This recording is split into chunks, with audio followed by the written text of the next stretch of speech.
Hello, everybody. This is Mike from lowendcards.com. I'm going to talk to you today about some methods that PSA is currently considering to get submissions back to collectors faster. Currently, as we stand here in April of 2020, um, COVID-19 is a major issue in today's world. PSA is currently closed, so nobody's getting any submissions today.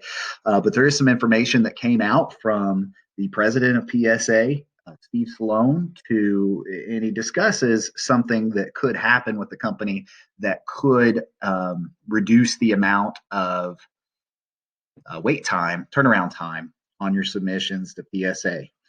There has been some information come out of there, and this came out a couple months ago actually, that they had a million card backlog. That's right, a million cards sitting in their backlog waiting to be graded to be sent back to collect. So here's the tweet that came from Steve Sloan that set off this discussion, this article for me on the website.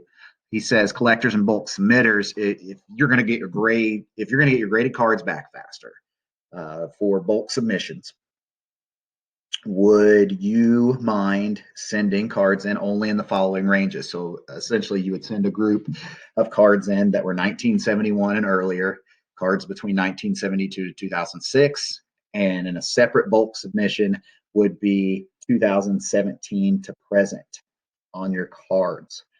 Now, I do talk about in the article how I'm not exactly sure how that would speed up turnaround time, just because I didn't, not that it would, definitely wouldn't. I just would, wanted a little more information from Mr. Sloan on how exactly this would work. But some immediate thoughts that I had is it does put a hassle on bulk submitters that are, say, a local card shop. A lot of local card shops will gather submissions from people around the area, send all those cards in at once as a bulk submission because it's cheaper for their customers that way. That adds a little extra layer to something that these people have to do, these bulk submitters, if they've got to create more than one submission. It also would it would add shipping costs to that. And when you're speaking of shipping cost, if you are somebody who submits in bulk to PSA internationally, now you're really upping that submission cost quite a bit. I did reach out to Mr. Sloan, and he did get back to me. I asked him some questions like, could you tell us exactly how this would speed things up? Is it just the sorting time at PSA? What about this would make your turnaround time faster?